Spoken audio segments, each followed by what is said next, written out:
Saturday, young girls woke up early and braved the morning cold to play football at the Diamond Cup. Now, this is a tournament that replicates the format of the current 2023 World Cup, which is currently held in Australia and New Zealand. Newzroom Afrika's Yolulwe Qoshe is at the venue for us. And Yolulwe, take us through what's currently happening there amid the great excitement, of course, around the World Cup.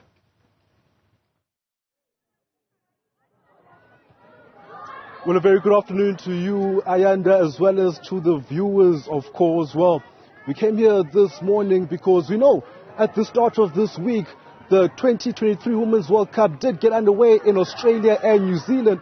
But here in Johannesburg in the south, we've got our own mini World Cup taking place here at the JVW Schools Girls Diamond Cup, where certain schools have adopted the countries that are doing battle in Australia and New Zealand. Interestingly enough, Ayanda, South Africa, Banyana is represented by a school called Ferndale High School, which I imagine can't be too far from where you're sitting. So I'm torn between keeping impartial and, supporting Banyana and a place where we are very familiar with. But joining me now to speak more on this tournament is a person that's been part of the organizing committee, and that is Talia Swatboy. Talia, thank you so much for your time.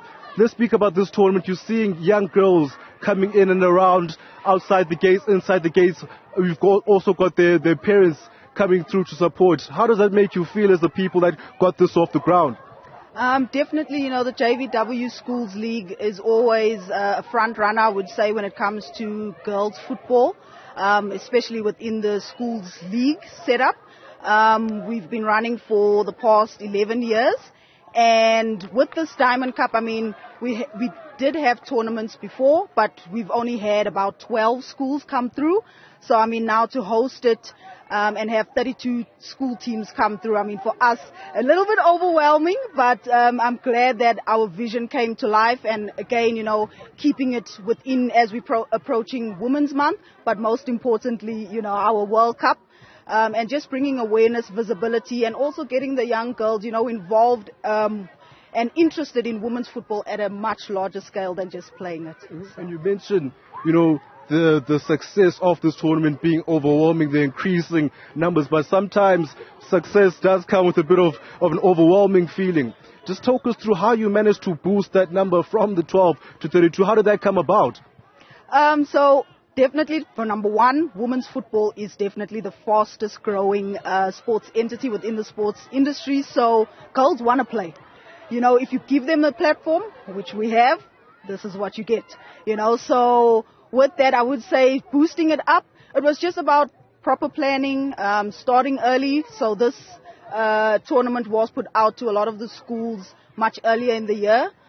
So schools did have some time to prepare, of course. We did have time to market correctly, get some schools in that aren't within our JVW Schools League setup. So we do have, John Orr High School is a first-timer, so we look to have them in our league. But like I say, marketing, visibility, word of mouth, and getting the girls interested in it as well. That definitely boosted the numbers. Mm-hmm. And let's say some of our viewers have daughters, sisters, that are at schools that don't know about the JVW Schools League, and the girls are enthusiastic about getting into the sport. They're seeing their heroes, Banyana, at a World Cup. How do they get their schools into this JVW Schools League? What is the procedure to get them registered? So definitely it would first be for them to communicate with their principals, sports coordinators at the school, and make them know that they are wanting to, take their footballing to the next level in terms of competition at the school level, as I said. But we're always a call away, we're always an email away at the schools league at jvw5.co.za, or they can contact us on our socials, and our turnaround time's pretty quick with that, because we know we want to, our main aim at the schools league is to increase participation. So the more the merrier. We welcome all. That's very nice to hear. We know about this tournament as well. How many more similar tournaments bring schoolgirls together? Do you feel as if with the growing amount of girls now being interested in getting into the sport, there are enough tournaments to get them gripped into football at a school's level? At a school level, I would say, for us at least, the JVW Schools League, we will be having our playoffs at the end of the year. So that will be held over the last weekend in September, leading into the 1st of October, so the 30th of September to the 1st of October. We most likely will have it here at Waterstone College.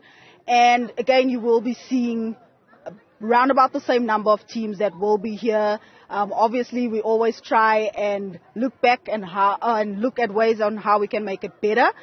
So I would say that playoff tournament or playoff weekend will be bigger and better than this one.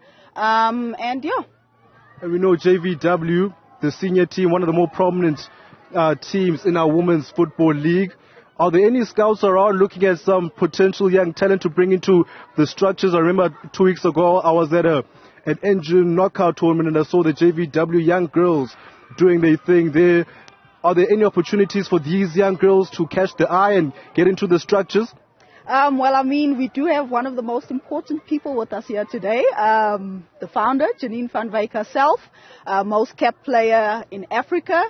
And, I mean, she's here, she has a natural eye for talent, and that is why I'm standing here today, you know, and many girls are where they are today. I mean, we have 3 girls from, or ladies rather, let me say, from JVW setup that are with the Banyana team now in the World Cup. So I think the most important eye is here to scout this young talent, and we will have more set up, or rather let me say scouts from different setups, your universities and so forth, your club systems. But yeah, definitely we also have some of our first team players here who are also helping on the scouting team. All right. Thank you so much, Talia, for your time. Well, that was, of course, Talia speaking about the importance of this tournament over here and saying there are scouts for these young girls to get themselves into the structures. Back to you, Ayanda, in studio. Yolulwe Qoshe with that live report. Thanks very much indeed.